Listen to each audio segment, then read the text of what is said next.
Regional School District is alerting parents of a highly contagious infection. 22 News reporter Hector Molina is live in the studio with what the disease is and how to prevent your child from getting it.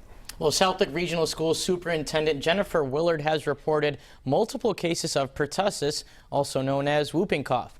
It's an infection that negatively impacts your airways and is easily spread by coughing or sneezing. The infection causes a severe cough that can last up to 10 weeks or even longer. 22 News spoke with one Southwick parent who said all parents should be alert for any symptoms.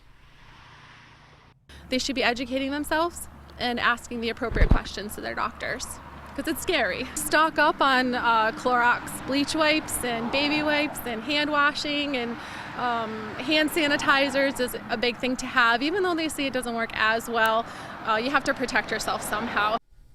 Early symptoms of the infection include a runny nose and a low-grade fever. Later stage symptoms include vomiting and exhaustion. And I'll tell you why children aren't the only age group that could be impacted by this infection on 22 News starting at 5. Hector Molina, 22 News.